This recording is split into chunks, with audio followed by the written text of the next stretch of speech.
Fora da política não há salvação. Um canal e podcast para discutir política. Produzido por mim, o cientista político Cláudio Couto.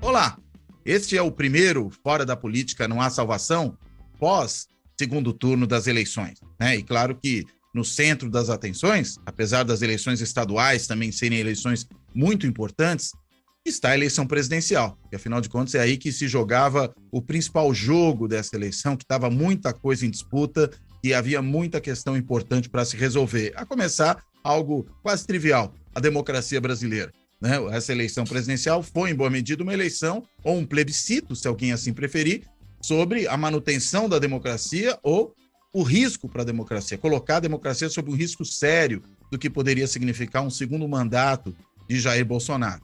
E talvez a gente tenha aí uma pequena amostra do tamanho desse risco no que tem sido essa semana imediatamente posterior à disputa eleitoral, com a não aceitação dos resultados eleitorais, não só por parte do Bolsonaro, que mesmo quando fez um discurso brevíssimo ali de 2 minutos e foi obrigado quase a fazer isso, né, depois de um longo tempo sem dar qualquer tipo de declaração, ele não fala do seu adversário, não reconhece exatamente a vitória de seu adversário, apenas se dirige de forma um tanto quanto oblíqua ali para os seus apoiadores que estão a ocupar estradas, fazer bloqueios, demandar ruptura institucional, intervenção militar, artigo 142, toda essa baboseira que acredita que é possível que se rompa a democracia em nome da democracia, e esses aí que foram às estradas, o Bolsonaro deu para eles um recado curioso. Ele falou, olha, entendo o que vocês estão fazendo, vocês estão protestando, um protesto pacífico e, ao mesmo tempo, um protesto justificado pelo sentimento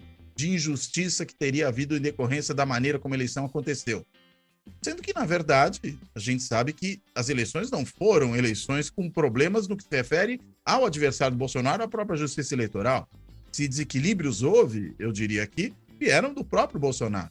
Né? Primeiro, por essa forma inédita de atuação do Poder Executivo Federal, no que se refere a gasto público, no que se refere melhor dizendo, à concessão de benesses ali às vésperas do pleito para grandes parcelas do eleitorado, desde a tunga dos impostos estaduais, basicamente do ICMS, para beneficiar os seus eleitores no que diz respeito ao custo dos combustíveis, essa foi uma forma de fazer um agrado, mas também a ampliação das políticas de auxílio social, o auxílio emergencial, né, que foi elevado, se adiantou, inclusive, pagamento do auxílio emergencial para antes da eleição, se criou a possibilidade de financiamento imobiliário com FGTS futuro, consignado de auxílio, né, o que é um negócio surreal, porque imagina uma pessoa que precisa do auxílio para ter um mínimo de condição de vida, poder ter isso consignado ao empréstimo. É uma situação realmente maluca essa, e isso também, evidentemente, foi um instrumento de que o governo lançou mão.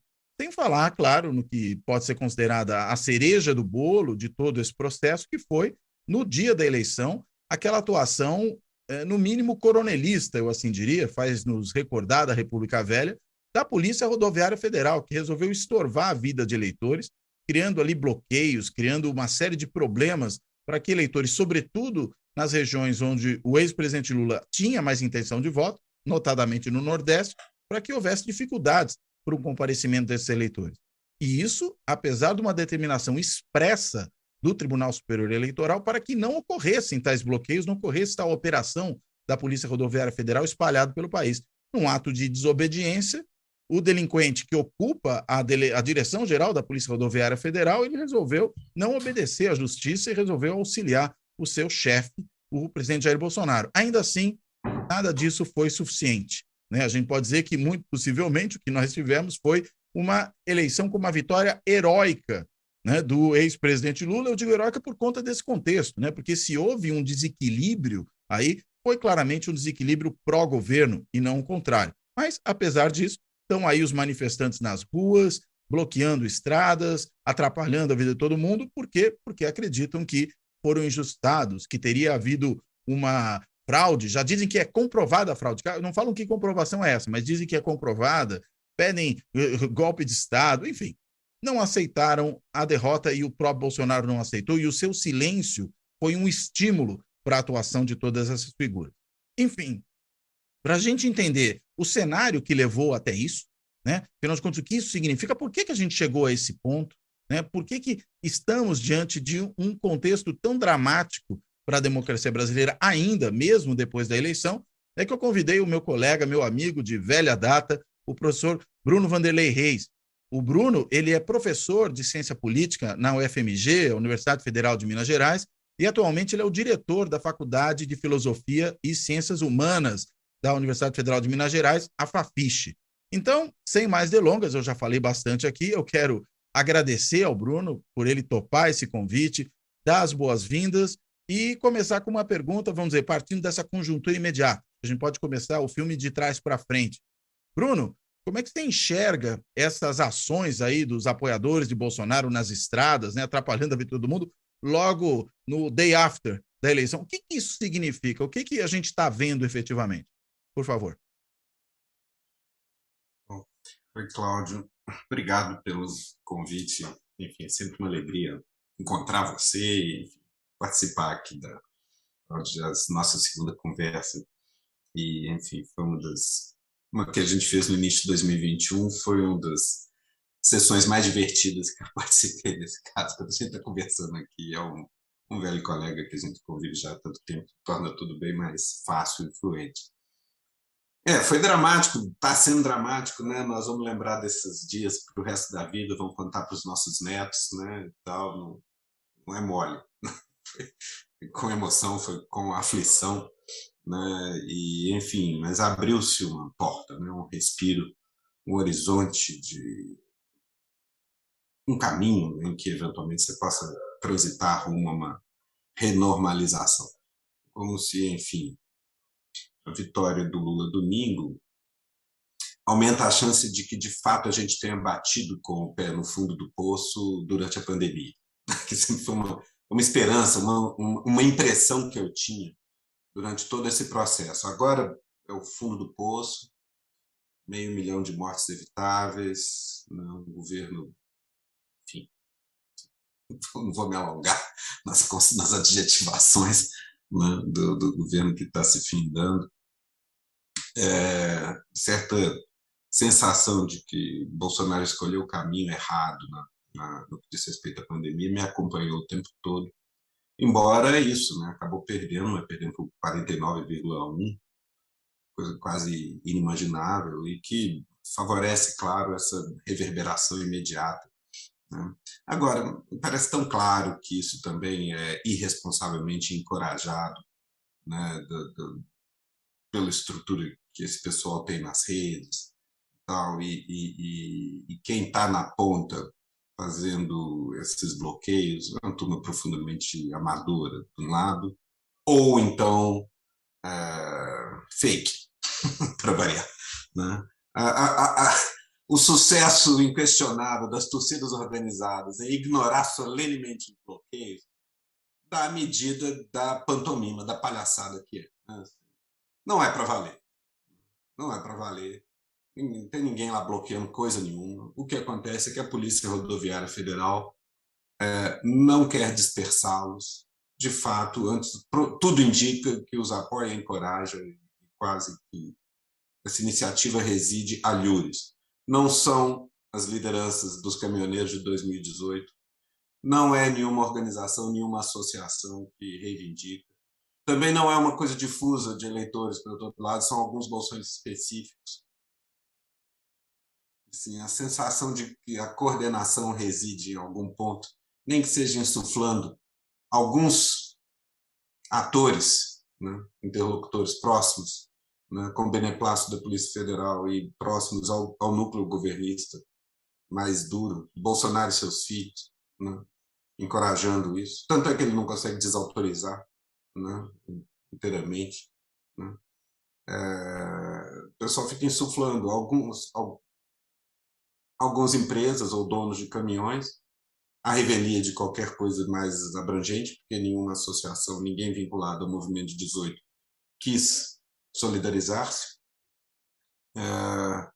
Omissão flagrante, ostensiva, para dizer o mínimo, da Polícia Rodoviária Federal, que fica inteiramente desmoralizada pela ação da Galocura e da Gaviões da Fiel durante o fim de semana, durante agora, esses 2 últimos dias da rodada do Brasileirão.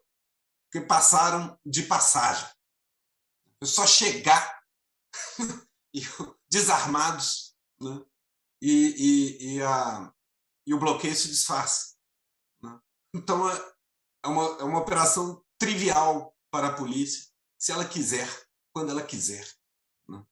Então, o bloqueio é de mentirinha, né? Fora de alguns caminhões nas principais estradas, você tem alguns núcleos de pessoas, coitadas, inocentes úteis, beatas, né? Aquelas pessoas simplórias, né? Que estão abduzidas, acreditam no que sopram para elas nas redes sociais, né? Que algum comunista vai tomar sua casa e etc., né? E vai espalhar a influência de Satanás pelo planeta.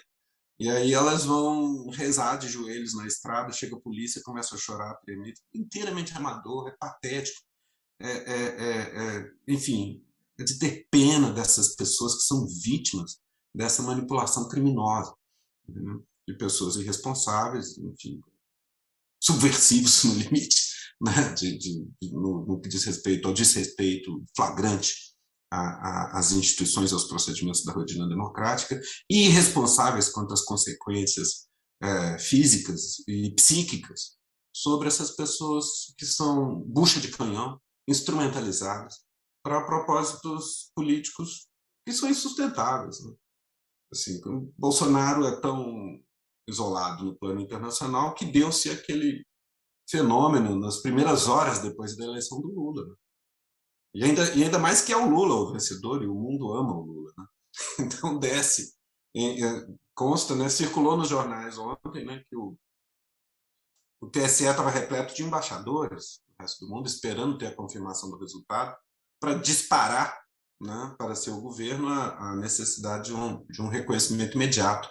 E na primeira hora depois do resultado, dezenas de governos já tinham se manifestado, do Biden ao Putin, passando pela América do Sul inteira, e Europa, e Zelensky, e o Diabo 4, né? Então, você tem... E aí, logo em seguida, muito significativamente, Arthur Lira, né? E Malafaia, e Edir Macedo no dia seguinte. Sobra nada. Todo mundo que é stakeholder, que de alguma maneira tem algo a perder na aventura, abandona. De resto, e esse é um desafio para nós, né, analistas, entender o que afeta a dinâmica eleitoral a essa altura, né? Para nós, a leitura política do que estava acontecendo, desde o fim de semana do Roberto Jefferson, parece claro que Bolsonaro está derrotado. Os indicadores usuais da gramática política que a gente pega, não só a ideia intuitiva de que algo que deveria ser, aquela ação do Jefferson deveria ser impopular, mas é mais do que isso, que Bolsonaro volta a Brasília, chama seus aliados, chama o alto comando para uma declaração bombástica, ele não encontra respaldo, fala sozinho e afina, né? E na hora que ele faz isso, ele dá a senha de que ele está isolado, aí a gente, na gramática que a gente normalmente usa, né, Cláudio? Fala, perdeu porque não tem um dispositivo político em torno dele mais. Só que esses acontecimentos internos ao sistema político, de algum jeito, não afetam mais a dinâmica eleitoral e as intenções de voto. É uma coisa louca. Na última semana, em que todas as notícias são ruins para Bolsonaro, do ponto de vista político, ele sobe e Lula cai.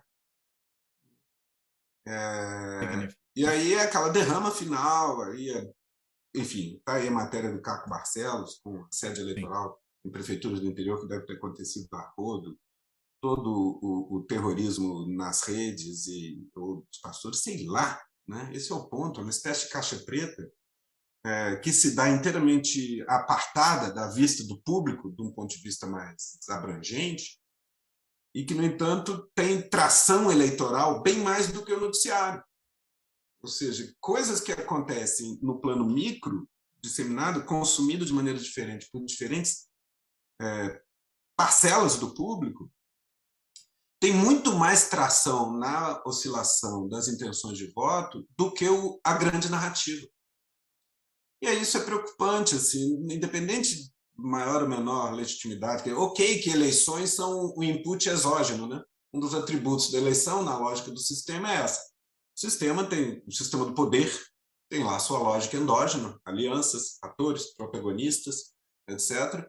E de tempos em tempos, de 4 em 4 anos, de 2 em 2 anos, você tem um choque exógeno, que é o processo eleitoral. Mas só que esse processo eleitoral é ele próprio também condicionado e influenciado por coisas que passam pelo sistema político. Tem a corretagem feita por deputados, prefeitos, etc., os partidos, os sindicatos, as associações, etc., né? Que é também discernível e visualizável e inteligível, visível ao olho nu. De repente, parece que nada disso importa mais. E os jornalistas têm mencionado essa perplexidade. Parece, né, aquela roda lá, Globo News e tal, falando só a gente que se importa com isso, a sensação que dá.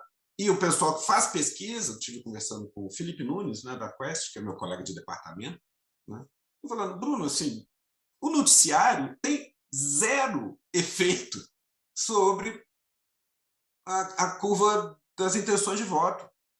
Acontece totalmente à parte. Aí é uma coisa que a gente tem que pensar até em termos teóricos. Como é que é isso? Se um momento crucial de atribuição do poder, né, que é a eleição, a dinâmica dela se dá de maneira inteiramente desconectada, não apenas de maneira relativamente independente, mas inteiramente desconectada e não inteligível a partir da análise dos acontecimentos internos ao sistema, qual a sustentabilidade disso a longo prazo? Como é que você vai continuar fazendo eleições por 50 anos? É mais ou menos como tirar a moedinha. Né? Porque o processo eleitoral não parece mais refratar disputas internas ao sistema político. E aí o sistema político fica inteiramente à mercê de... Veja o estado do sistema político americano nesse momento, né? Em que elites do Partido Republicano, num certo sentido, pediram por isso. Eles fizeram de 1980, 90 em diante, eles jogaram hardball, como diz o Levitsky, né? E fizeram uma apresentação pública muito crua, muito cínica, muito brutal do sistema político e acabaram, enfim, surpreendidos por um predador externo que cooptou a máquina, né? Mas na medida em que é isso, o sistema eleitoral, de alguma maneira, e o resultado eleitoral parece inteiramente, não apenas um choque exógeno periódico, mas inteiramente desconectado do que você faz ou não faz no noticiário, né? Se torna imprevisível demais e, eventualmente, o sistema fica muito inerentemente instável. A ver. No nosso caso, o que trouxe o sistema de volta? Várias coisas, algumas instituições que brilharam. Justiça eleitoral, graças a Deus, existe. Né? Viva a Revolução de 30, viva Getúlio Vargas, né? Que agora ela nos valeu. Né? Imagina se não tivesse voto eletrônico, Cláudio. A gente estava apurando essa merda dessa eleição até hoje. Né? E todo mundo se matando. Ia estar a população conflagrada na rua com votos sendo contados para dar 1 milhão de votos para lá ou para cá daqui uma semana. Isso é uma catástrofe. Né? Então, funcionou. Algumas pessoas certas no lugar certo. Alexandre de Moraes tem casca grossa suficiente para a hora dura, né? de confrontar. Agora, foram um monte de apostas, né? Porque, como você disse, você teve não foi possível limitar inteiramente Bolsonaro. Ele cometeu várias ilegalidades. Né? A Justiça Eleitoral procurou sancionar, né, ou impedir os piores excessos, mas não conseguiu conter. Porque também parte da armadilha é essa. Porque, então venha, impugne. Né? Ele está tentando melar a eleição também, ao cruzar todas as linhas. Melar a eleição lhe convém. Então, a Justiça Eleitoral fica entre tentar conter os excessos mas, ao mesmo tempo, bancar que está tudo bem e a eleição foi limpa e vai valer, para forçar ele a aceitar quando perdesse. Mas talvez não perdesse. Se na hora H Lula não vira, se passa a apuração toda diminuindo, mas ela acaba e não virou, danou-se. Porque teria que chancelar o resultado, fato consumado, e um governo predatório com as instituições como o Bolsonaro teria conseguido a reeleição violando uma série de parâmetros, abrindo um monte de precedentes gravíssimos para o futuro, em si mesmo, suspendendo a vigência de uma série de garantias no mero ato da vitória, ia dar errado. Então, a Justiça Eleitoral errou, mas ela não tinha muita escolha, ela fez uma aposta altamente arriscada, porque estava entre botar um limite incontornável para o Bolsonaro, que, com um pouco de sorte, acabou sendo muito mérito da Justiça Eleitoral, mérito do Lula, mérito do PT, mérito do Alckmin, mérito da Simone Tebet, cada mérito do Janones, do Felipe Neto, cada pessoa, né? Que cada detalhe desse processo acabou se mostrando decisivo, né? Porque a conta foi a conta de chegar. Deu, né? E abre-se uma porta agora para respirar. Nesse momento, vamos ver como isso evolui. Política é sempre difícil.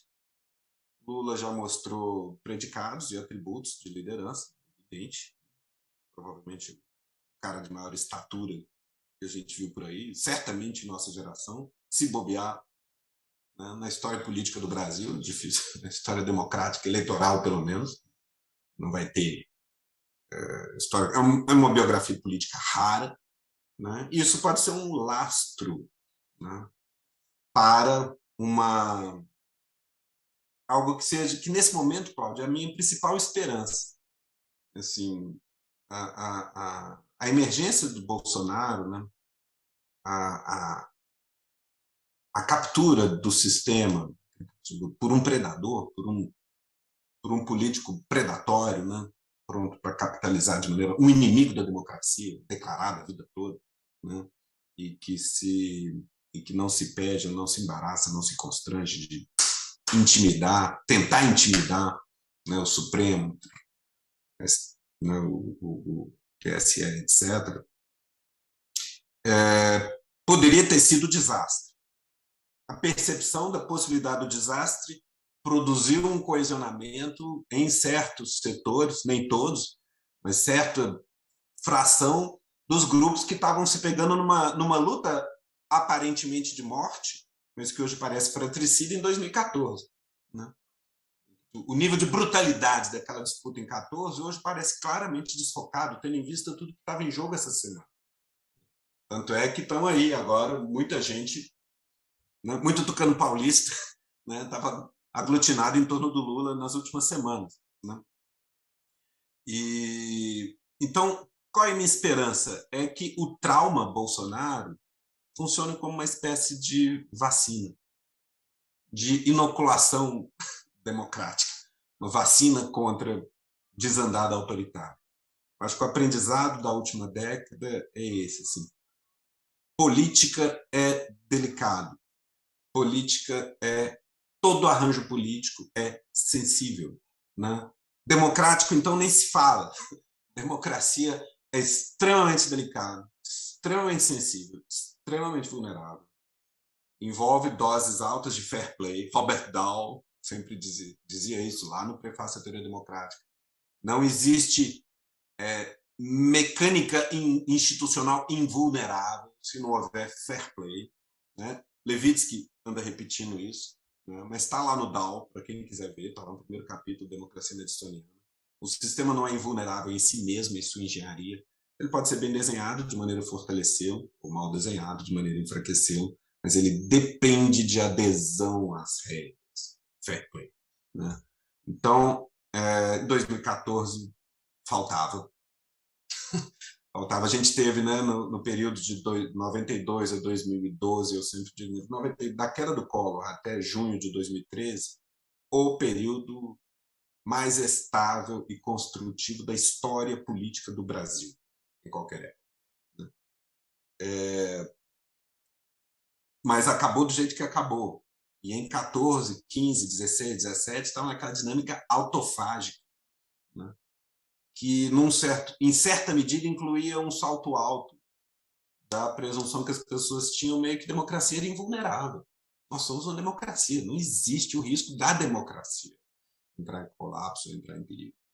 Aí o jogo duro não tem perigo, né? Pode fazer o jogo duro à Exato, aí o vontade. jogo duro não tem perigo, você joga tudo, o negócio é ganhar. Pronto. Né? Não, meus amigos, olha lá o que vocês fazem, olha a desqualificação mútua que vocês fazem na frente do público, né? Que eventualmente eles vão abrir passagem para o inimigo da ordem institucional e bater palma, e ávidos por mudança. Num certo sentido, uma parcela grande da população brasileira estava ávida por um ditador. Mesmo quando ela... Isso é engraçado na pesquisa que o Datafolha fez há poucas semanas. 75% é a favor da democracia e nunca foi tão grande o apoio. Isso quer dizer nada, porque cada lado acha que eu sou o verdadeiro democrata. E tem uma ideia diferente do que seja democracia também, né? Assim, e é uma ideia necessariamente vaga, né? Do ponto de vista do público em geral, essa ideia é sempre vaga, né? É muito importante qual a disposição. Todo mundo quer ganhar, mas fair play é fundamental internamente a elite política, inclui aí elite jornalística, judiciária, etc., etc., do ponto de vista de que, olha, a institucionalidade tem que ser preservada. Né? Eu posso propor eu posso defender ou apoiar uma emenda constitucional, um projeto de lei, o que quer que seja, mas a ordem institucional, a ordem constitucional tem uma sacralidade. Ou estamos todos em perigo. Na verdade, a nossa conversa sobre política no Brasil, nossa conversa ao público, né, a imprensa, em meados da última década, é cínica, né, Cláudio? Você fica martelando aí, fora da política na salvação, você sente esse impulso porque você tem que dizer, fazer a defesa da política, porque está todo mundo esculachando, né? Está todo mundo esculhambando. Esses caras. Olha, esses caras, essa semana eu estava conversando um pouco sobre isso, né? E chegava nessa formulação, né? Minha querida vice-diretora, a gente está sempre almoçando junto, está escola lá. Olha, esses caras que a gente desqualifica, os políticos de plantão, né, que a gente tem pouquíssimo apreço por eles, esses caras guardam a porta do inferno. Entendeu? Esses são os caras que nos protegem de nós mesmos. Quando esses caras, quando de alguma maneira a ordem política, o Congresso, para de funcionar ou perde respeitabilidade, nós estamos abandonados à violência. Nós vamos começar a nos matar. E isso é o que tem de preocupante, por exemplo, na ação das torcidas, né? É divertido, no primeiro momento, ver a galocura desbaratar os bloqueios que tem pela frente. Mostra o quanto o bloqueio é de mentirinha. E mostra o tamanho da conivência da Polícia Rodoviária Federal. É uma desmoralização da polícia, quando vai a Gaviões da Fiel e a galocura e limpam as estradas, né?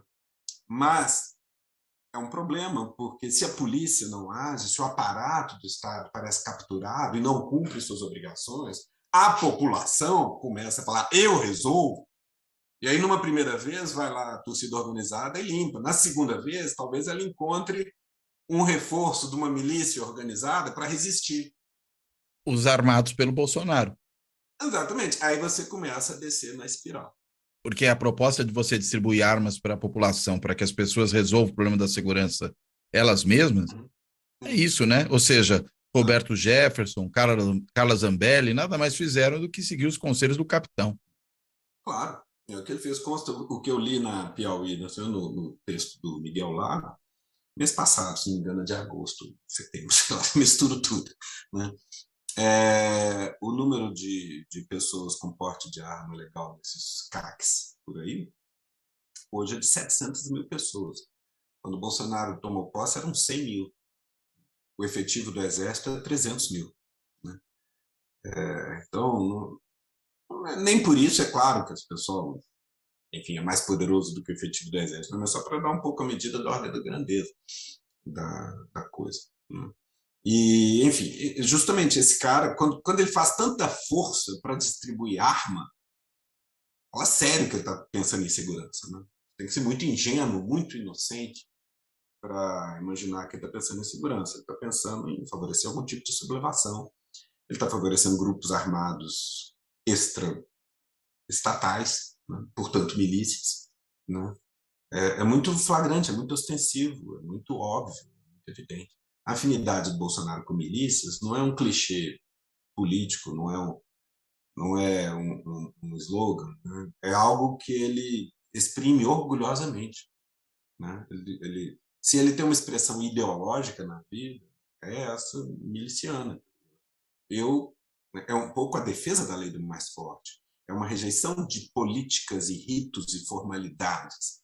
É a ideia mais crua de que eu tenho que me defender na porrada, afirmo, contra a burocracia do Estado, contra o que quer que seja. Né? É a lei do mais forte, é uma coisa meio predatória, né?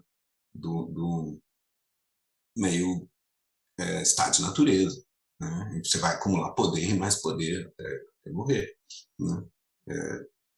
Então, isso se exprime no mundo moderno em máfias, né? Em organizações que se armam e cultivam bastiões e nichos de poder coercitivo para além da legalidade. Isso é tão claro, né? E é tão claro que isso exprime mais ou menos a visão de mundo dele, e ele afirma ela a revelia do comando do exército, o que quer que seja, porque o grupo menos interessado na desmonopolização do uso de armas são necessariamente os grupos armados do Estado, as polícias militares e o exército e as forças armadas. Né? Mas eles são tão fortemente bolsonaristas, né? O que explica, então, essa contradição? Pois é, eu acho que aí que está. O bolsonarismo do exército deu para avaliar essa semana. Quer dizer, eu acho que ele foi antes cooptado com empregos do que realmente ser representante orgânico do Exército ou das Forças Armadas como grupo de interesse. Tanto é que ele teve que encher a esplanada dos ministérios de generais e de militares, do modo geral. Primeiro, porque não tinha quadros, como disse Fernando Henrique desde o início do mandato. E segundo, porque ao fazer isso, cooptava para eventual aventura, conforme a circunstância, gente influente nas armas. Né? Por aí. Mas ele teve que fazer, acho que é sintomático o fato que ele sempre teve que fazer um esforço de cooptação. Ele não é representante orgânico do alto comando. Ele é representante orgânico dos grupos de extermínio e das milícias. Isso ele é. Ele convive. Ele é desse ecossistema. Ele exprimiu isso durante a sua atuação parlamentar. Seu filho exprime isso em sua atuação parlamentar no Rio de Janeiro, antes de se tornar senador. Né? É muito claro. Né? Empregaram, né? Na biografia. Oi? Empregaram membros de milícia e familiares de milicianos nos gabinetes da família Bolsonaro. A vida por décadas. Né? Essa é a sua base orgânica. Né? O alto comando, ele nunca chegou lá. E, eventualmente, foi expulso do Exército há 30 anos atrás, antes de montar sua carreira. Chegando lá, ele traz essas pessoas e dá emprego a elas. Mas, na hora em que vem o resultado da eleição e ele é outro, Mourão imediatamente reconhece o resultado. Tem ninguém no alto comando piscando por isso. Entendeu? Ninguém vai morrer por isso. Nunca me pareceu plausível o golpe nesses termos. Dos militares, né? Até em 64, para o golpe acontecer, precisa de Guerra Fria e precisa da retaguarda americana ou não rola. Agora, a raia miúda, a raia miúda não vai nessa conversa? Estou pensando, por exemplo, aí não estou falando só do Exército, mas o que aconteceu na Polícia Rodoviária Federal, inclusive com os policiais rodoviários federais se solidarizando com os manifestantes. A gente viu também em São Paulo militares da Polícia Militar prestando continência aos manifestantes. Então, Guarda Civil Metropolitano dizendo, estamos com vocês. Coisas desse tipo. Né?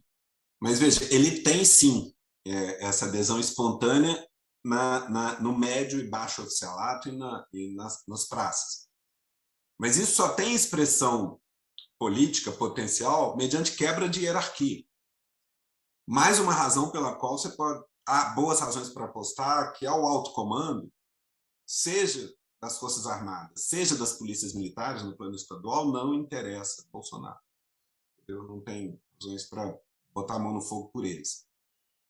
A Polícia Rodoviária Federal é um caso, a essa altura, de aparelhamento. Pode pensar nisso menos como adesão da soldadesca e mais como a designação de uma diretoria alinhada e a instrumentalização da corporação por aí. Tanto é que há na imprensa também manifestação de desconforto por policiais da Polícia Rodoviária Federal quanto à instrumentalização da instituição para objetivos políticos, desde o dia da eleição, que a gente reclamando, e agora continua tendo, né?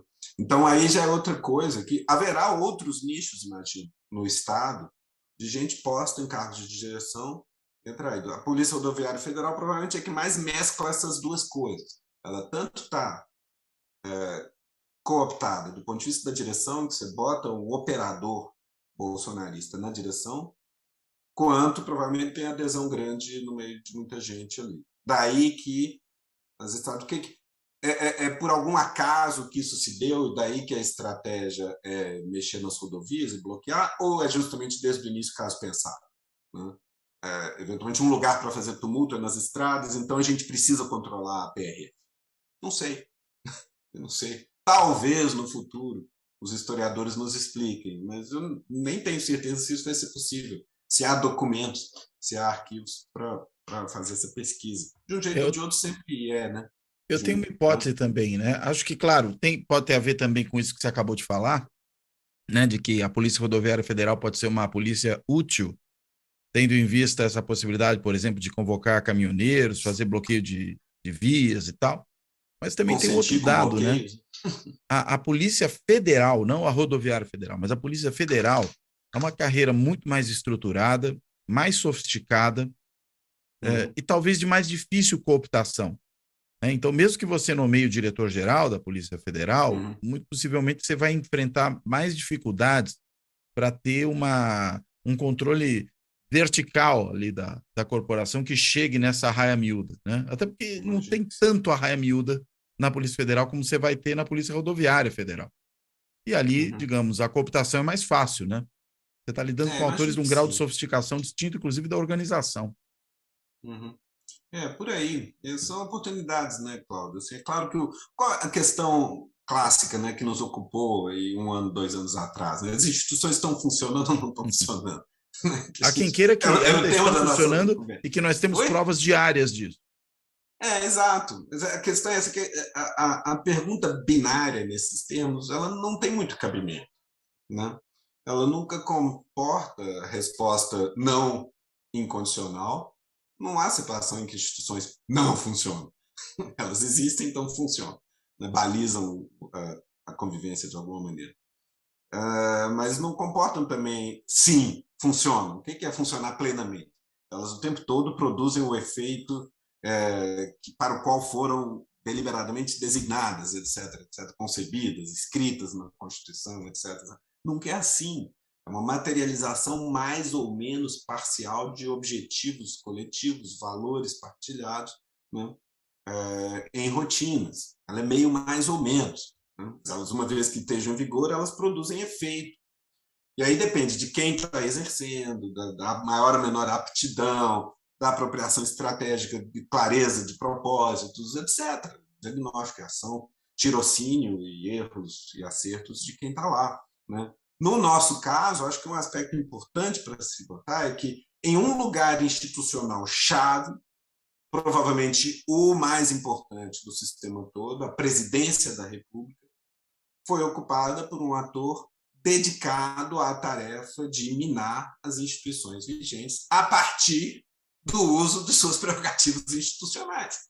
Entendeu? Ele ocupa uma posição institucional e vai, a partir das suas prerrogativas institucionais, usando o seu papel institucional, trabalhar para sabotar um monte de instituição. Basicamente, revogar tudo, como ele próprio diz, tem que desconstruir. E ele está sendo bem sucedido nisso, né? Está desconstruindo em boa medida, né? Em boa medida, que estava realmente num jogo perigoso. Estamos, né? Em alguma medida, né? Bem menos. No domingo, o perigo caiu drasticamente a partir da noite, na hora que anoiteceu, né? Porque esse sabotador, né? Esse ator institucional que operava sabotando as instituições foi desautorizado a prosseguir depois de 1º de janeiro. Então, agora ele tem que passar o seu trabalho de sabotagem para outro plano, para fora das instituições. Mas ele já produziu efeitos de sementes, nesse momento tem influência indevida, desproporcional sobre uma instituição, a Polícia Rodoviária Federal, etc. Só para dar um exemplo. Né? E vai assim. E é essa figura pequena, né, que sai depois, quando primeira preocupação, ouvir do judiciário se vai ter revanchismo ou não. Quer dizer, o que vai acontecer comigo? Não vão me sacanear, hein? É esse cara. Assim, é esse sujeito. E nessa aí, o Supremo acho que até teve uma cautela importante, né? Porque quando ele tenta se reunir com o Supremo, antes mesmo de dar qualquer declaração, e recebe uma negativa, e mais, né? Queria que os ministros do Supremo fossem até ele, no Palácio da Alvorada, e no fim das contas, ele é que teve que, depois de dar alguma declaração, por mais oblíqua que fosse, ir até o Supremo conversar com os ministros. Isso mostra que a conversa não é tão simples quanto ele gostaria que fosse, né? Mas depois é todo cafajeste, né? Chega lá e... tudo bem, o Corinthians e o Palmeiras e tal. Para falar com... Primeiro, né, poucas semanas antes, está lá Moraes, falando, né, que é o bandido e tal, tem que prender esses caras, fazendo todo o proselitismo, jogar o público contra ele, depois vai lá bajular. Né? E pela primeira vez não vai ter imunidade nos próximos 30 anos, vai lá puxar saco do ministro do Supremo. É esse fuzilando, né? Então, esse predador, foi para esse predador que a gente abriu as portas nos anos que levam de 2013 a 2018. Né? Então, minha esperança é aquela inoculação, que tem muita gente escaldada nesse momento. Opa!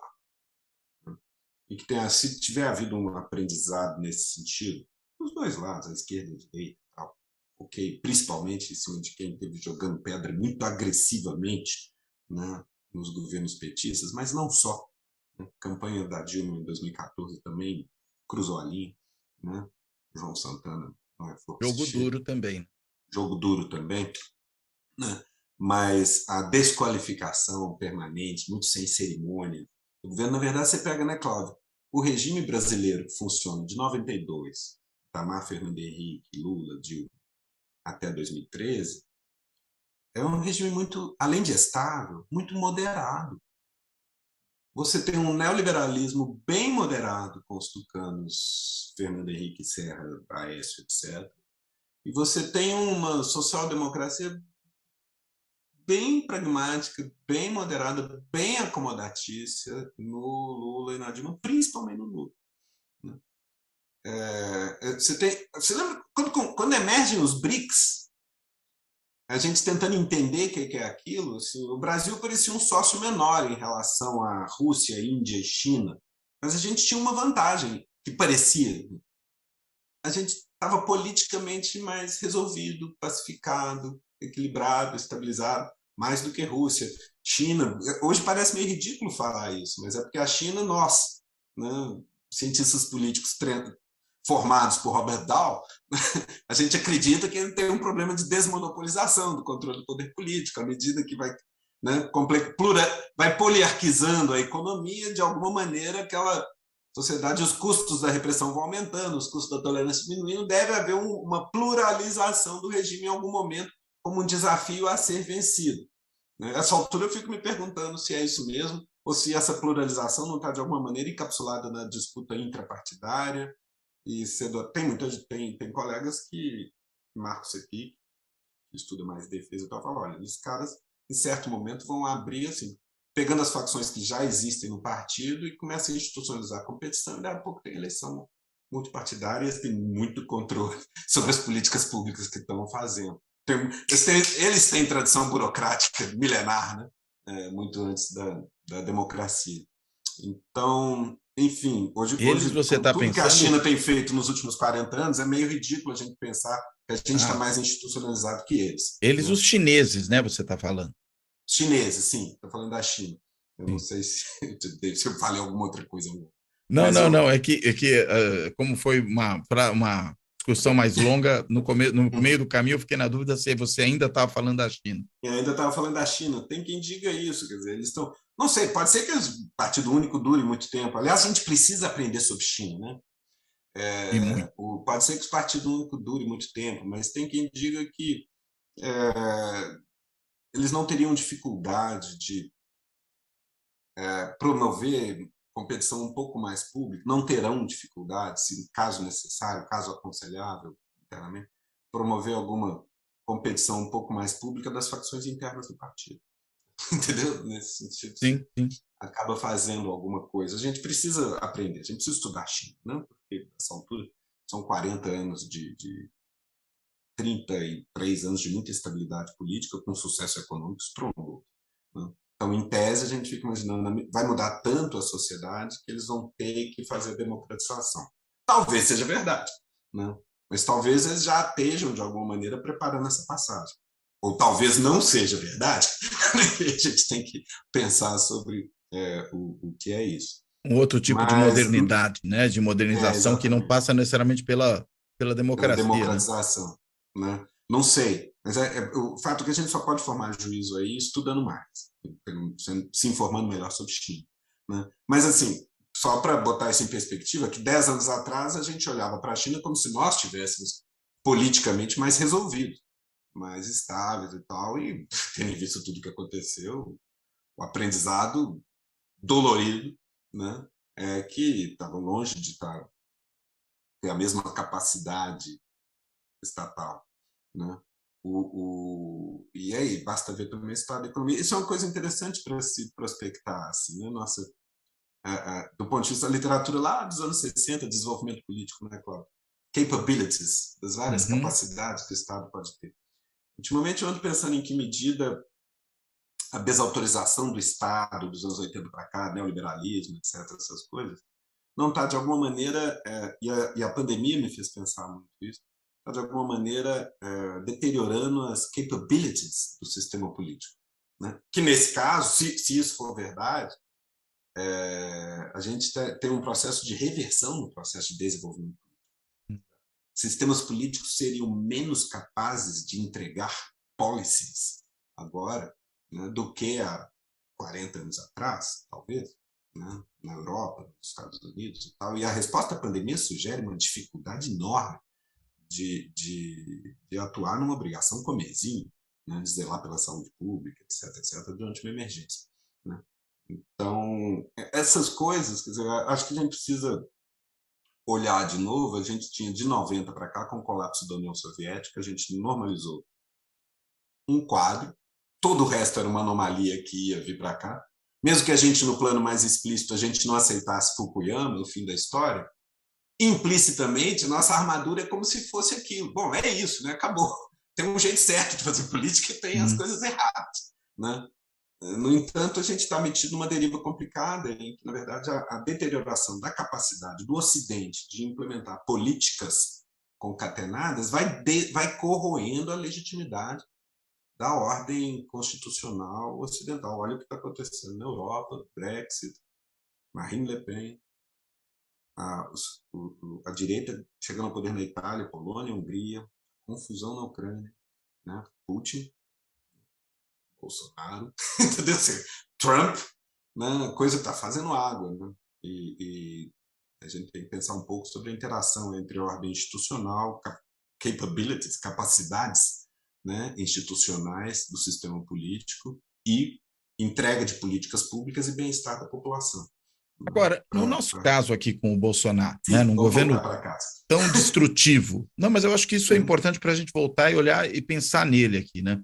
Um governo tão destrutivo, né, tão voltado à desconstrução, inclusive de várias políticas públicas que foram sendo estruturadas ao longo dos anos, né, de instituições provedoras dessas políticas públicas, formuladoras delas, a sua burocracia especializada, que também foram longamente constituídas. Aí vem esse governo, e se a gente pensar do ponto de vista de policy, né, de política pública, ele entregou muito pouco, né, na real.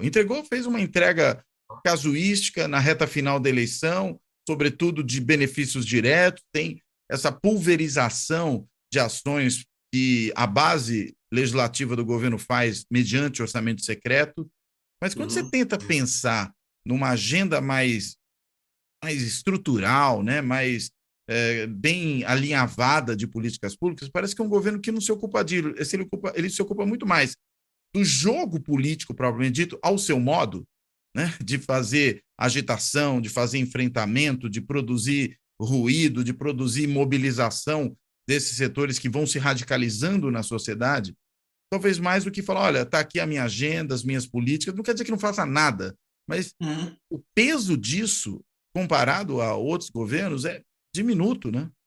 Sim, claro. Sabe por quê, né, Cláudio? Porque a prioridade do governo não é isso, não é implementar um programa, uma E mesmo agenda. assim obtém adesão. E aí a gente tem que entender a parte comunicacional disso. É uma agenda que é difícil de pôr a mão, né? Aquilo que eu estava falando no começo, quer dizer, a oscilação da eleitoral parece não ter a ver com o noticiário, né? E inclusive do ponto de vista dos temas mais óbvios, né? Em qualquer outra época, se alguém dá uma surtada e começa a atirar por aí na rua, isso é um desastre eleitoral, com toda certeza. Não mais. Então, corre ao lar. Agora, eu acho que parte do ponto é esse, quer dizer, esse tipo de comunicação pulverizada nas redes e tal, com o esquema do terraplanismo político, né, da desinformação pura e simples, da desconstrução da arena do debate público, convém a quem não quer disputar resultado de política pública, para quem quer, eventualmente, deslegitimar e derrubar o sistema. Entendendo? É isso. Esse é o ponto. A prioridade do Bolsonaro, o sonho da vida dele, basta ouvi-lo, caramba, né? Não é fazer de outro jeito. O STF é o inimigo. Para ele não basta um cabo e um soldado, você fecha. É por aí. Esse tipo de retórica está onipresente. Isso nos anos recentes. Se for recuar para trás, quando ele era o deputado do nicho, o último deputado do esgoto da política, e não tinha veleidade de ser presidente, aí vem tudo. Um cara feito Fernando Henrique tem que fuzilar. A ditadura matou só 30 mil, esse que foi o problema. Entendeu? Esse cara é o cara da violência, é o miliciano, é o cara da lei do mais forte, né? A prioridade afetiva, ideológica, sincera desse cara não é entregar políticas públicas, é destruir a ordem institucional. Bom, né? Esse é o desejo dele, né? E aí você tem o trabalho antes na estrutura do que qualquer outra coisa.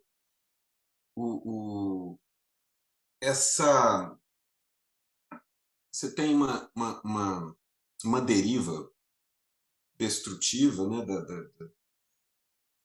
enfim, num ambiente normal, esse que é o ponto, num ambiente normal do ponto de vista de apreço pela ordem estabelecida, um candidato com o perfil de Bolsonaro tem chance muito pequena. Não tem chance. Era o que a gente cravava antes. Se a gente acha que a democracia está estável e não corre perigo, certo? Então Bolsonaro não tem chance. Mas tem, por quê? Porque a afeição ao status quo institucional foi lá no chão. Quando perguntam, você é a favor da democracia? Eu falo, claro que sou. Você quer defender a ordem política vigente? Fala, não, de jeito nenhum. Entendeu? É isso que eu pergunto. Vá lá em 2017, no auge da Lava Jato e na deriva louca do Janot fazendo conchavo com Joesley para pegar Temer e etc. Pergunta, vai para a rua e pergunta, você é a favor da manutenção da ordem política vigente? Aí vai dizer, não. Claro. E nesse sentido, eu acho Bolsonaro, que, por isso que ele fala que o sistema é o tempo inteiro contra ele, né? o sistema. Aliás, uma ironia agora é essa. Você tem, do lado PT e tal, um campo progressista nos costumes, etc., política pública, reformista, igualdade, etc., etc., mas que é institucionalmente conservador.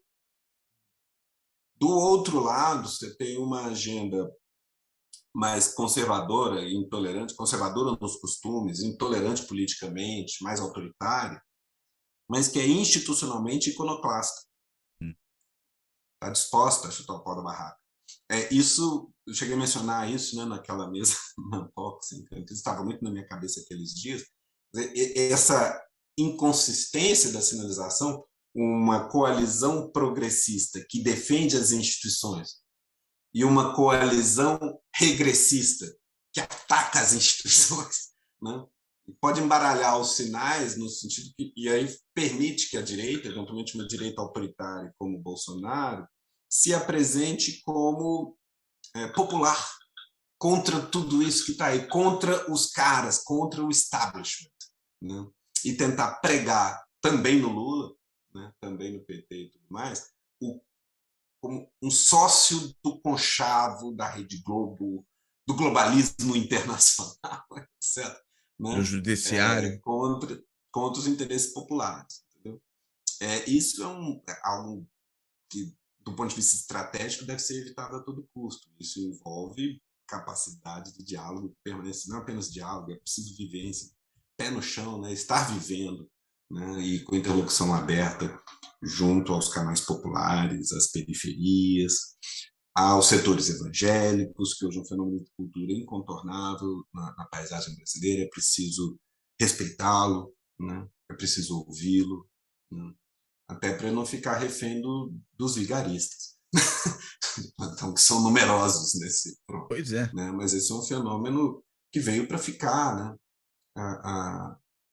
Não tem, como para mim é muito claro, o presidente evangélico é uma inevitabilidade, né? E deve ser recebido com naturalidade, né? Eu tenho direito a isso. O importante é exatamente que, eventualmente, a pauta que é cara a esse setor do eleitorado não seja capturada pelo milicianismo, pela banda podre das polícias, pela violência, pelos atores violentos, pelas milícias, pelos esquadrões da morte.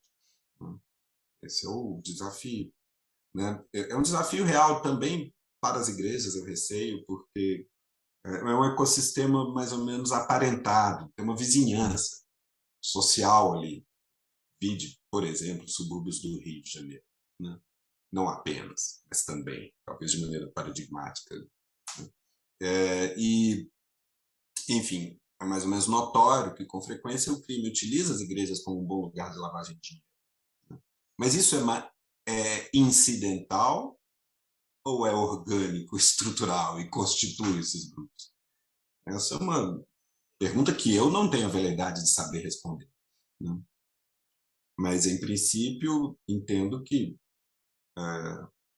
a resposta madura a essa questão é ter uma relação institucional com as igrejas que seja suficientemente amadurecida, consolidada, institucionalizada, de maneira que elas tenham voz mais ou menos natural na política, que esteja independente de conexões orgânicas com o crime.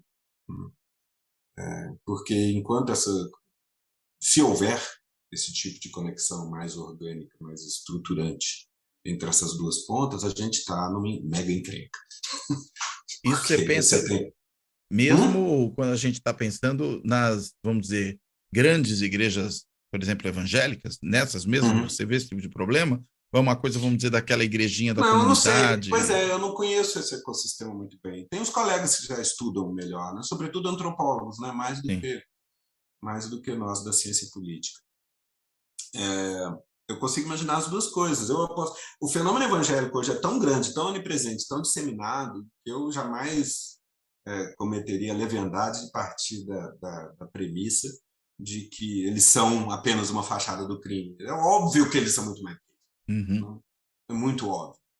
A questão é qual é o ecossistema de poder ali dentro mesmo. São algumas das maiores, que haverá organizações específicas que dependem da lavagem de dinheiro, do crime, etc., ou não. Não sei, isso é uma pesquisa a ser feita. Certamente não é uma pesquisa fácil de fazer. Né?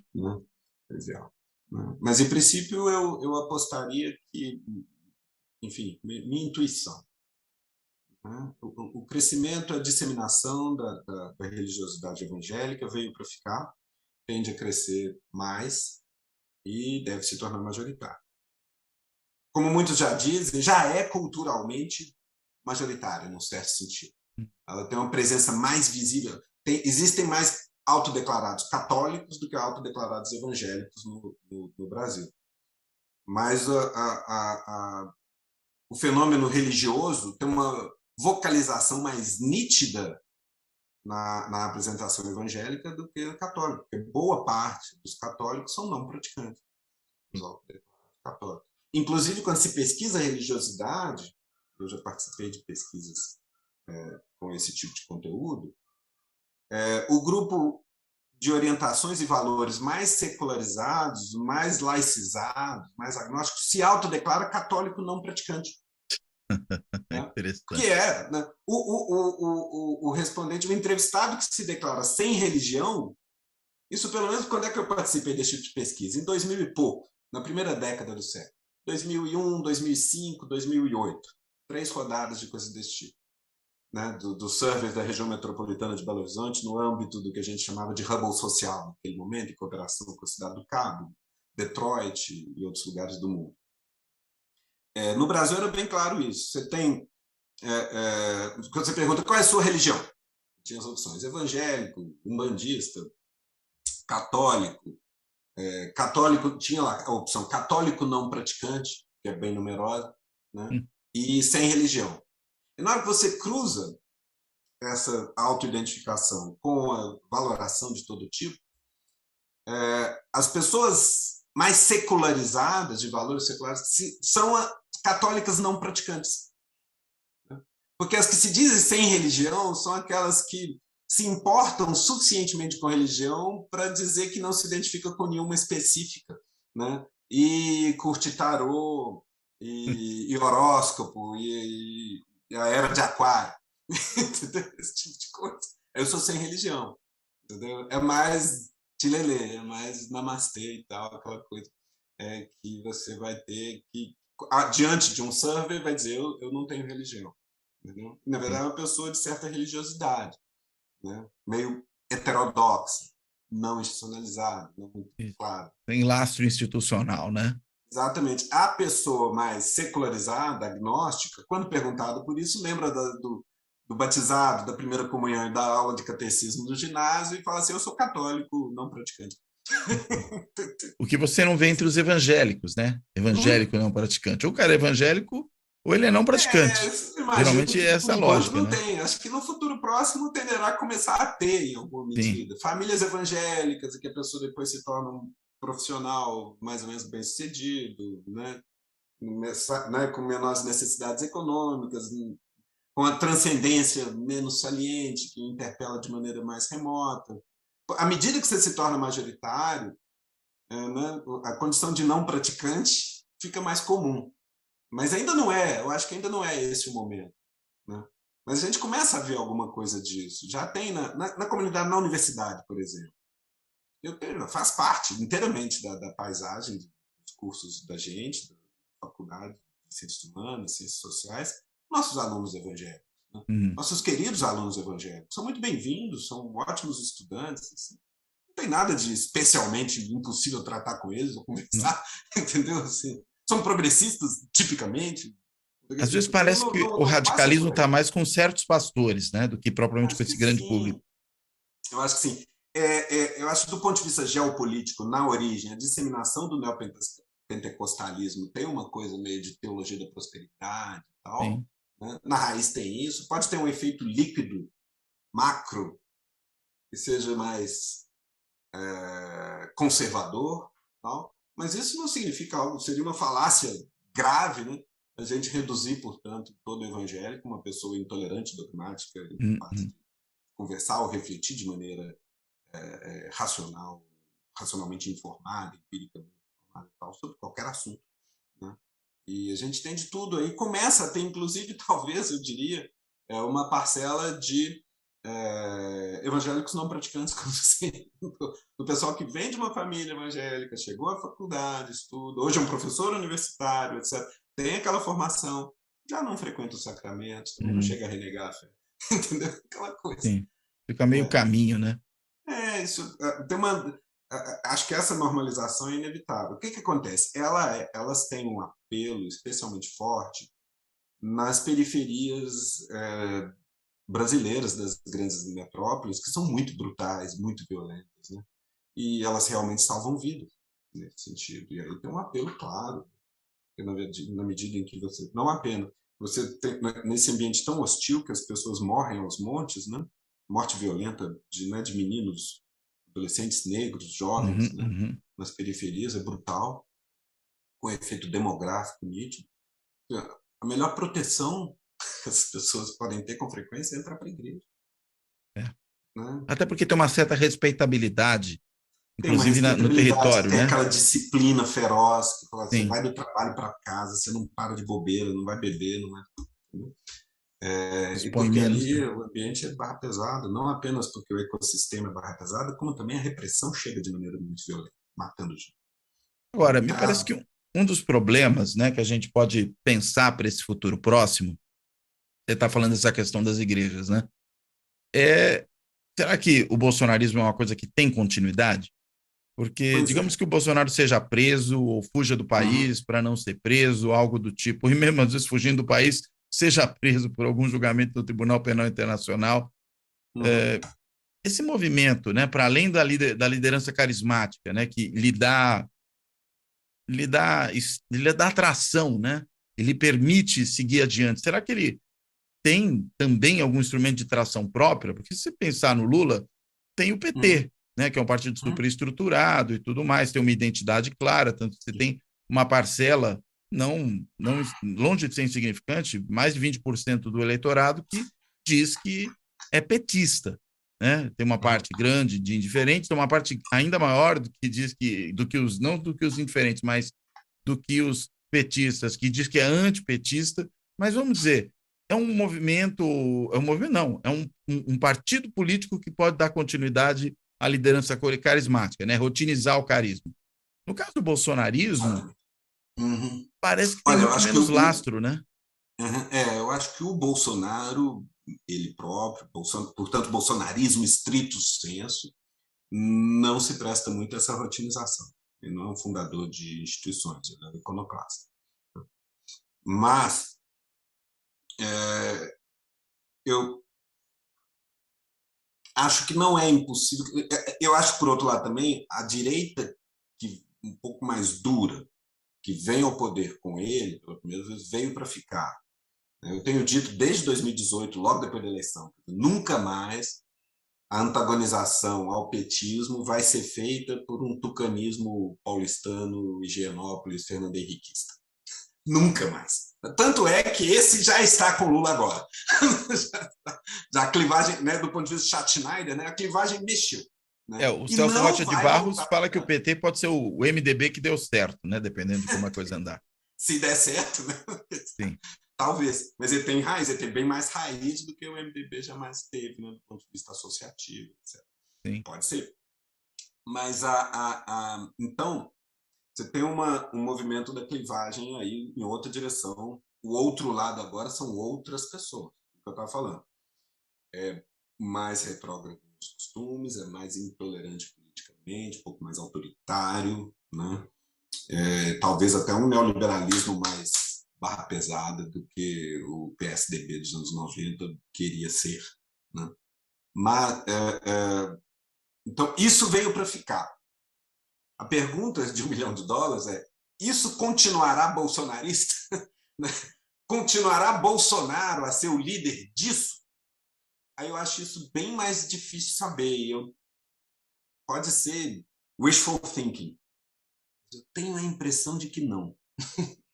Se der mínimo, se Bolsonaro continua o líder disso, é porque ele continuará sendo o líder disso na medida em que a gente continuar chafurdando em torno à violência. Tá? Enquanto o ambiente for a confrontação e a violência, ainda que essa violência ali, né, de média intensidade, o que está acontecendo nas estradas é violência de baixa intensidade. Né? Isso eventualmente escala um pouco ou não, né? Aquela coisa, as bandas podres das polícias, o médio oficialato amotinado, né? Se a paisagem continua isso, Bolsonaro é o líder natural disso, de um dos lados desse confronto.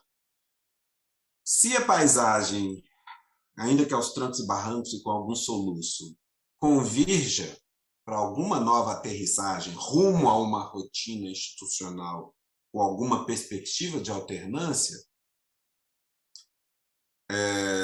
Eu acho que isso vai se dar entre o polo que está se aglutinando em torno do Lula agora e um conservadorismo mais duro, de matiz evangélico, um pouco mais militarista na retórica, né? Uma coisa mais autoritária, mas não necessariamente organicamente vinculada à contestação da ordem constitucional e a policiais amotinados e ao esquadrão da morte e à milícia.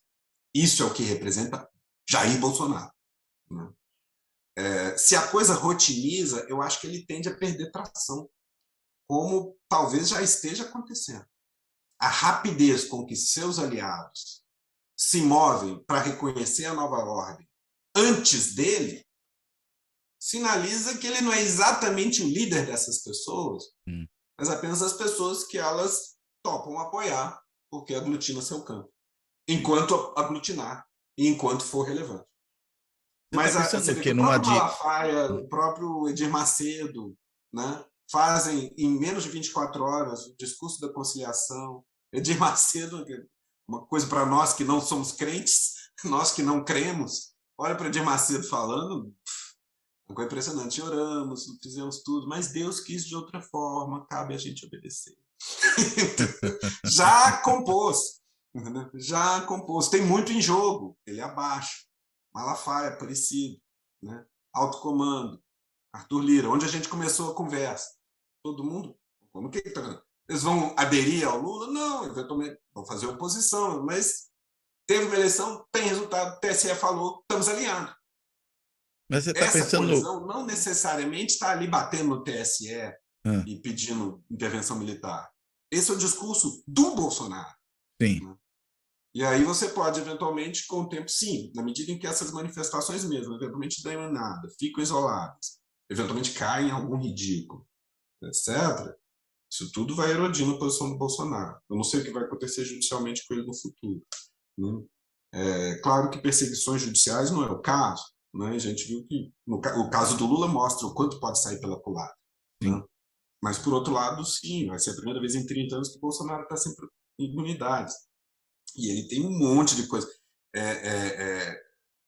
Ofende a gente, né, ver assim, o Lula fazer a campanha inteira na defensiva a respeito de corrupção, com o Bolsonaro batendo, e a gente sabe que o Bolsonaro está atolado até o pescoço num monte de crimes, né?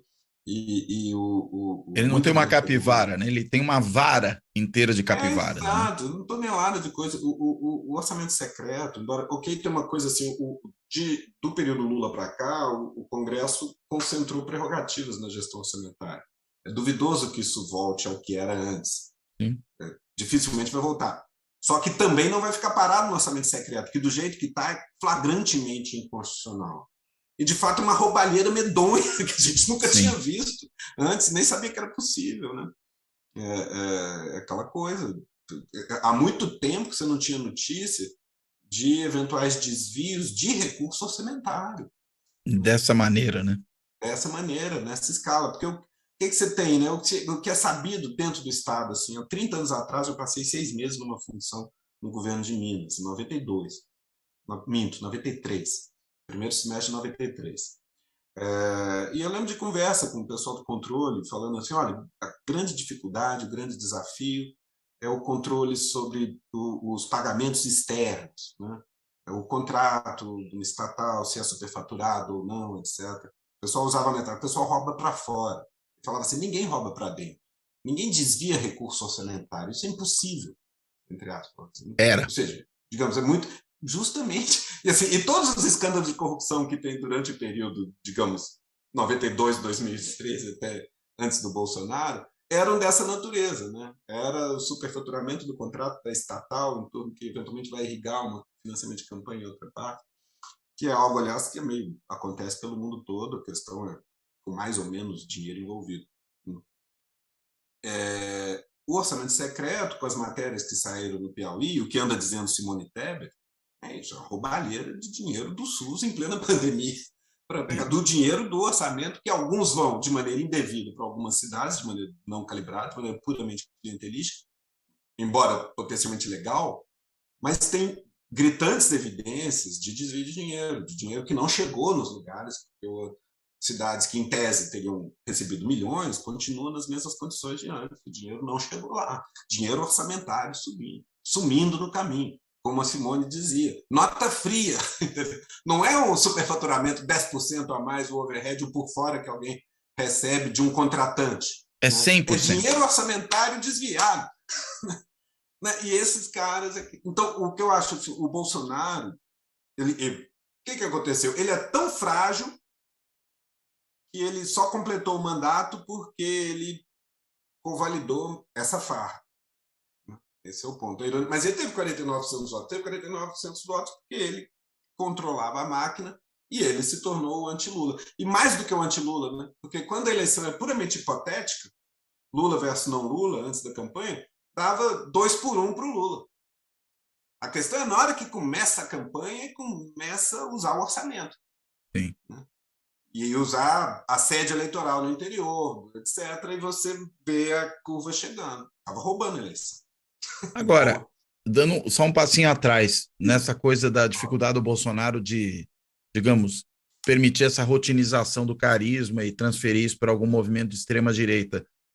Mas você está falando que, de alguma forma, se organizou aí uma direita, não necessariamente uma extrema-direita, caudatária do bolsonarismo. Se ela se livra do Bolsonaro, né? ela deixa de ser, ela pode permanecer politicamente viável e não ser extrema-direita. Ela não precisa estar querendo fechar a PSE para ganhar a eleição. Eu acho que essa eleição mesmo mostra. Mas pode ter se beneficiado do bolsonarismo, como, digamos, quebrando um bloqueio que havia para se estruturar isso. Ou o centrão vai voltar a ser centrão, porque se ele for centrão, também não é extrema-direita e nem é essa direita tão estruturada e orgânica, né? Esse que é o ponto. Quando o pessoal viu o resultado do primeiro turno, falou: ai, meu Deus, o Congresso vai ser bolsonarista. Nem tanto, né? Agora está bem claro. O centrão vem. Aliás, eu fico pensando o que vai sobrar de função para o Bolsonaro dentro do PL. Né? O Valdemar vai para a oposição? Mesmo? Talvez vá, porque a gente também diz, o PFL nunca tinha sido oposição antes do Lula ganhar. E aí ele virou DEM, mas se manteve na oposição ao Lula. E Talvez foi o mesmo PL oposição. se mantenha na oposição. Firme. Oi? E foi firme oposição ao Lula, o PFL DEM. O DEM fez uma oposição programática. Ele sempre... Agora, o PL quer fazer esse movimento de ser esse partido? Talvez sim, talvez não sei. Mas tenho lá minhas dúvidas. Não pode pegar todo mundo que está no centrão e presumir que é bancada bolsonarista de oposição ao Lula. Nesse momento, deve ter um monte de gente procurando se posicionar bem para chegar a abrir algum canal de comunicação com o Geraldo Alckmin como coordenador da transição. Sim. E ver como fica para depois. E compondo a eleição da mesa, da Câmara, do Senado. E não à toa o Alckmin foi indicado para esse papel, né? Tem uma capacidade de, vamos dizer, facilitar essa aproximação e essa agregação. E fica o fiador também. E também é o seguinte, né? Assim, como alguém disse, já vi, sei lá, acho que é algum americano vendo. Você tem que dar trabalho para o vice, né? Senão fica um perigo. Fica um perigo, você não pode deixar o vice à toa. Não, assim, eu não estou querendo de jeito nenhum fazer piada com essa questão tão séria, né? E também, sim, o Geraldo Alckmin, como governador de São Paulo tantas vezes, é um perfil diferente do que era o Temer. O Temer representava um condomínio PMDBista, ele não é uma liderança ele mesmo. Né? Já o Alckmin é o cara que mais governou São Paulo em toda a história, né? Mais tempo governou, ele é um interlocutor de muita gente chave que é refratário ao petismo. Então ele é estratégico ali. E ele foi, de fato, resgatado do ostracismo pelo Lula, diferente do Temer, que foi posto na chapa, imposto goela abaixo de Lula e Dilma em 2010 pelo PMDB, como condição de adesão. Então, toda a coisa é muito diferente. Eu não atribuiria ao Alckmin os mesmos riscos. E acho que e o Lula sabe disso também, né? Oi? Como? E o Lula sabe disso. O Lula Por isso escolheu o Alckmin, né? Exato. E outra coisa, mas ele foi eleito junto com o Lula. E Lula é um cara institucional bastante esperto, bastante para saber ler os símbolos, né? Então, somos nós, né? E você traz o cara e mantém ele parceiro. Assim foi, por exemplo, a aproximação com o Alencar. Quando o Alencar foi vice. O Alencar foi um bom vice, foi um vice que deu certo. Foi leal o tempo todo. Ora, o fecho da aliança foi muito mais frágil do que a aliança Lula com o Alckmin agora. Foi um acerto entre Zé Dirceu e o Valdemar. Era o PL. O mesmo PL. Alencar, né? Foi um acerto entre Zé Dirceu e o Valdemar fixado em preço. É tanto. O PT passa tanto milhões para o PL e o PL fica com a vice e o nome é o Alencar. entendeu? Muito mais frágil do que o atual. Agora, não passa por aí. Quer dizer, o que você tem um... O que acontece? O PSDB de São Paulo se autodevorou, né?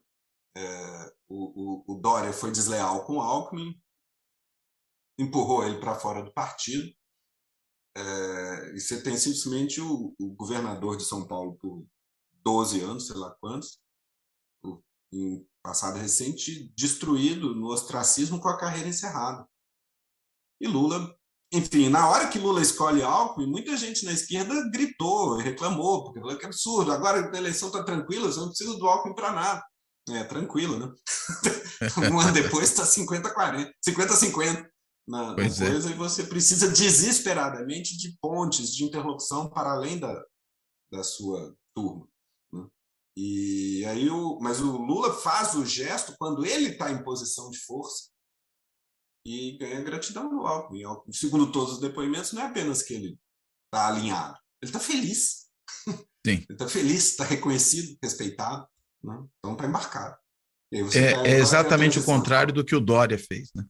Exatamente o contrário do que o Dória fez. Para a política, né, Cláudio? Use políticos. Né? Você não tem. É preciso respeitar os políticos e que bom que eles existem.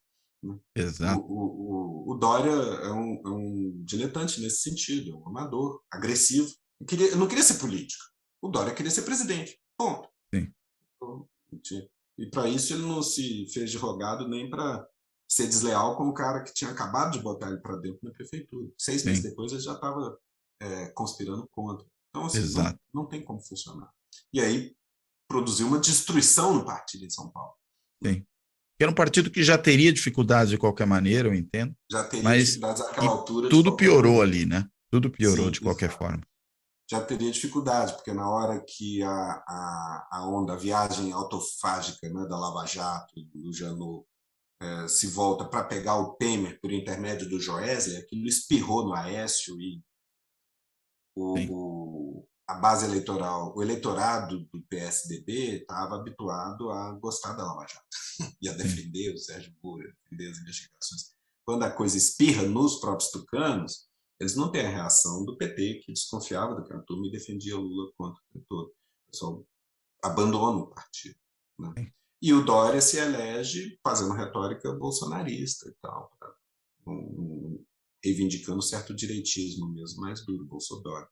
Sim. E logo depois de virar governador, inclusive, condecora o Moro. Essas coisas todas. Uma história triste. Foi triste mesmo. Muita gente boa embarcou, né? A transparência internacional, né? Sim. Né? Está lá fazendo um trabalho sincero de controle da corrupção, mas é isso, né? 4 anos atrás eu tive num evento deles, né, em Copenhague, discutindo exatamente em que medida isso poderia ser desestabilizador para a democracia. Tem algo, né, que eu falo sempre, quando o combate à corrupção de alguma maneira vai para as manchetes, fica espetacularizado, tem um jogo político embaixo jogado que é no limite antidemocrático. Sim. É muito fácil desqualificar a democracia política com conversa fiada sobre corrupção. Né? Porque sempre há. Né? Sempre há jogo bruto, sempre tem gente roubando em alguma medida ali. Né? O que acontece é que o que o governo pode fazer? Pode fazer 2 coisas. Né? Ele pode aprimorar os controles e, de alguma maneira, melhorando as rotinas e fortalecendo controles externos e dificultando o trabalho da corrupção, dos corruptos, de quem queira roubar ali. Ou ele pode desmanchar os controles e facilitar o trabalho. E, nesse sentido, é muito claro, o período de 92 até 14, até, sei lá, mesmo período Temer, é um período que vai pondo em pé rotinas e controles, etc. Então, o que o Bolsonaro faz? O Bolsonaro chega ao poder denunciando a podridão do sistema e o que ele faz é desmanchar os controles. Sim, totalmente. Geral. É tão óbvio, né? É tão claro. Aliás, é previsível. Né? A gente falava que isso ia acontecer antes de acontecer. Claro. Antes de imaginar que fosse Bolsonaro. Né? Processos de depuração, entre aspas, assim, acabam quando chega um novo líder suficientemente forte e suficientemente percebido como impoluto, que pode cortar as asas dos procuradores e juízes e controles todos e governar sozinho e fazer a corrupção dele. Entendeu? A gente sabe que é assim. Estancando a sangria, né? Para usar uma frase que estanca ficou a sangria célebre. da crise, reestabiliza, bloqueando investigações contra a corrupção. Por quê? Mas então não tem jeito? Não, tem jeito desde que você tenha comedimento, circunspecção, estrita observância dos dispositivos legais pelos controladores. Ou seja, é preciso ter controle eficaz sobre os controladores. Exato. Talvez um dos principais pecados do período do PT é forçar a mão tanto, se orgulhar tanto dos controles que está botando em pé, que talvez tenha deteriorado os controles sobre os controladores. Sim. E aí, enfim, o feitiço virou contra o feiticeiro. E muito, né? De maneira catastrófica.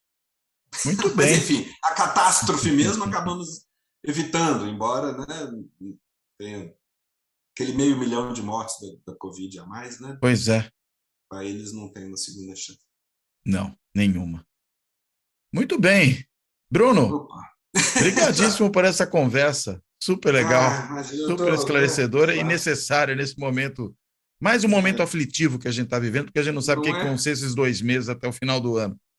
Né? Mas, de qualquer maneira, estou com o coração quente, estou esperançoso, acho que as coisas vão andar bem. Mas ando nesse mood reflexivo.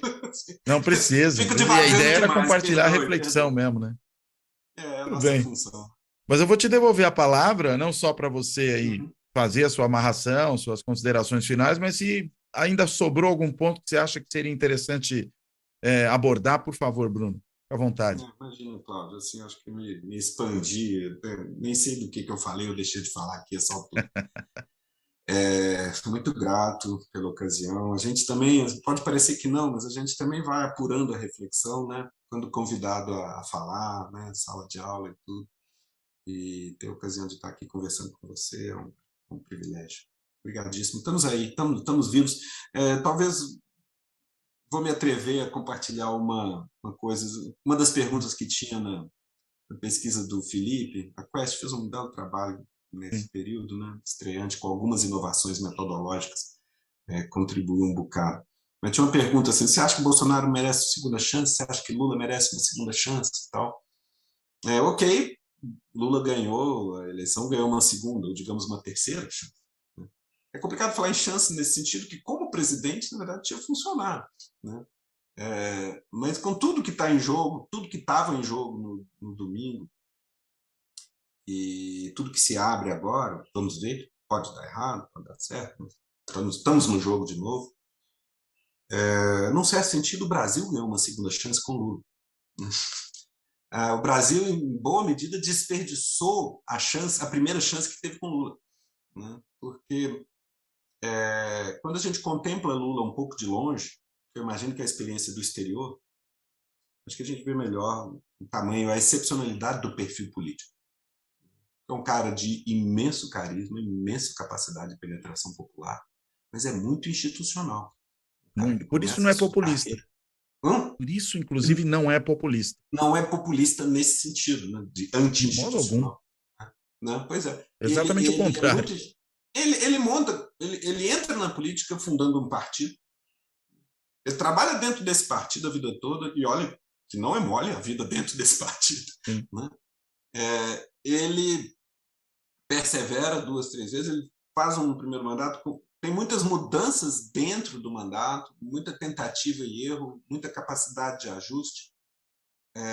Ele termina o mandato muito bem sucedido, muito mais bem sucedido que qualquer petista pudesse imaginar em 2002. Ele termina em 2010 com projeção internacional, com conquistas importantes do ponto de vista de bem-estar. As commodities ajudaram, mas não foi um mar de rosas a conjuntura econômica do período dele. Né? Teve também crise econômica severa no plano internacional, que ele operou. Um marolinho. Né? Um cara com esse perfil, em certa medida, em medida menor, mas também relevante, um perfil como o do Fernando Henrique, esses caras, o legado deles pode ser um lastro institucional importante para nós. Na medida que você fala, isso foi uma conquista do governo tal. Os americanos são mestres em fazer isso, até exageram. Governos medíocres que são canonizados depois. Né? A gente faz o contrário. E a gente fez o contrário de maneira especialmente brutal no caso do Lula, né? Você pega um cara com atributos excepcionais, muito, muito produtivos, muito construtivos do ponto de vista institucional, muito moderado do ponto de vista programático, muito conciliador do ponto de vista da operação, ainda lá que faça a retórica de aglutinação da sua base, ele faz aceno para todo lado, faz concessões reais nas suas políticas, né? Mobiliza gente de fora do sistema, traz para dentro, ao fazer isso, legitima, grande empatia popular, o que ajuda também legitimação constitucional, né? Isso, portanto, podia ser um lastro institucional e uma estabilidade constitucional a partir do Lula imensa. Por quê? Porque o país e o regime político passa a ser percebido como um patrimônio, mesmo por setores populares, lá na ponta. E essa memória, essa resiliência dessa votação no Nordeste é algo que chama atenção. É uma grave caricatura presumir que isso é uma espécie de coronelismo, Não, porque, na verdade, é um vasto repertório de políticas públicas que melhorou a vida daquelas pessoas. Sim. E a ineficácia do Auxílio Brasil é a grande teste disso. Porque não basta você pingar um dinheirinho e vem o voto. Foi muito mais do que isso que aconteceu naquela época. E a população lembra, né? No entanto, o que a gente fez depois foi fazer um esforço enorme para tentar desmoralizar e prender e humilhar esse cara. E com pedágio institucional imenso. Esse que é o ponto. Na hora que você pega um totem desse e faz a humilhação pública que fez, você enfraquece a Constituição. Você enfraquece a ordem. Porque, tá vendo? É tudo bandido. E aí você exatamente abre o espaço para o predador. Muitos dos principais protagonistas de 2015, 16, 17, com certeza assustaram, se viram diante de um pesadelo, se viram na beira do abismo a partir de 18, 19, com Bolsonaro no poder. Aí recua.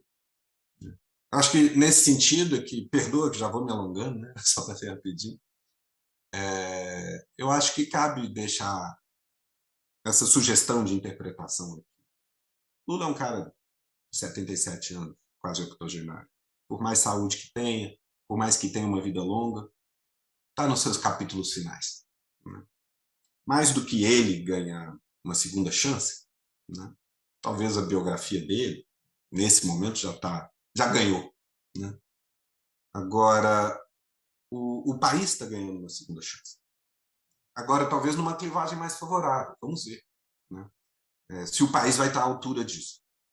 Porque uma coisa interessante sobre o período da estabilidade Fernando Henrique e Lula é que ela se dá à revelia do país um pouco, à revelia da nossa percepção. É uma moderação da própria elite política, que é mais moderada e mais institucional do que a cultura pública do país, de nós todos. Num certo sentido, a gente tinha governos moderados numa sociedade que não chegava a ser, né? E aí é que faltava talvez o lastro. Talvez uma nota de esperança. Depois do susto Bolsonaro, você tem uma sociedade mais moderada. Sociedade mais respeitosa. Ainda não, né? Oi? Ainda não. Ainda não. Mas que Ainda pode não. Mas vir a se alguns tornar, né? atores-chave, talvez, desde já, né? Alguns autores-chave, desde já, na imprensa, no judiciário. A imprensa acho que é nítido, né? Pelo menos os órgãos importantes, como perceberam a enrascada Exatamente. em que meteram a si mesmos, né? Muito nítido. O risco é que a percepção popular disso pode ser corroboradora da pior percepção, tá vendo? Esse povo todo oportunista, muda de... É um perigo, é algo a ser construído assim. Sim. Mas, assim, certa elite, certa faixa de elites políticas partidárias, certo centro-direita, né? Certa a imprensa, a justiça, etc., talvez a gente encontre maior propensão à moderação, à acomodação, à barganha, etc. Com certeza também no PT, né? Eu não botaria a principal cota de responsabilidade no PT pela crise, acho que ele foi, né, foi quem recebeu o fogo, mas também cruzou a linha em alguns momentos, tinha arrogância ali também, tinha salto alto e excesso de confiança e naturalização da crença na invulnerabilidade da ordem institucional democrática ali, que era muito forte. né? Eu acho que agora está todo mundo escaldado, todo mundo passou por um trauma. Isso costuma ser construtivo, se a gente tiver a altura, né? De entender, de achar bola. E de aprender. Claro, continua tendo política, vai ter situação, oposição, gente falando, não, até aí, né? Normal, tem que ter, né? Mas quem sabe, né? Agora dentro de uma circunspecção, de um comedimento maior, né? É a minha esperança, né? Esse é o meu voto para os próximos anos. Bruno, que bom que você falou mais, porque foi muito bom isso que você trouxe agora no final. Muito bom. Obrigado. Muito bom mesmo. Estamos aí. Estamos juntos. Estamos juntos. Bem, eu quero então aqui caminhar aqui para encerrar. Quero agradecer muitíssimo ao Bruno por compartilhar com a gente essas reflexões todas aí que ele tem feito. Foi muito bom e esse final aí foi um grande final. Então, eu acho que foi ótimo ter tido essa conversa. Bem, e aí eu vou fechando. Vamos atrás de nossa segunda chance. Vamos agarrar. Como é que é? Vamos agarrar a nossa segunda chance. Vamos agarrar e não vamos soltar. Pelo menos dessa vez, acho que não podemos soltar de jeito nenhum. Senão o bicho volta. Não se trata de mão de ninguém, não vamos soltar a mão da Constituição. Isso, exatamente. Senão o bicho volta. O bicho volta e é perigoso. Enfim.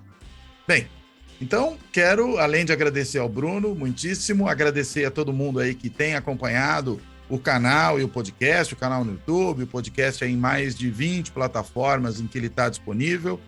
E quero também, claro, como também tenho feito sempre, agradecer a quem tem apoiado o canal, né, fazendo algum tipo de doação para o canal, seja por meio daquele botãozinho lá do Valeu Demais, que permite algum tipo de contribuição pontual, de valores mais variados, dos mais módicos aos mais generosos, seja quem tem também se tornado membro do Clube dos Canais, que aí permite um apoio periódico, constante, por meio também do canal do YouTube. Quem ainda optou por fazer uma assinatura simbólica do Fora da Política Não Há Salvação no site do benfeitoria.com, indo lá no site benfeitoria.com e procurando pelo Fora da Política Não Há Salvação, dá para fazer essa assinatura simbólica e ainda, como se não bastasse, e atendendo a pedidos, fazendo uma contribuição via Pix, né? Teve gente que falou, não, quero nada dessas outras coisas, quero fazer um Pix. Daí eu falei, então tá aí o Pix. E a chave do Pix é contato@foradapoliticanãohasalvação.info. O e-mail que também serve, claro, para quem porventura queira, como o nome já diz, entrar em contato com o canal. Então basta escrever para contato@foradapoliticanãohasalvação.info. Então, de tudo isso, feito meu comercial, eu quero reforçar aqui o agradecimento ao Bruno, me despedir de todo mundo. Até a próxima.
Fora da política não há salvação. Um canal e podcast para discutir política. Produzido por mim, o cientista político Cláudio Couto.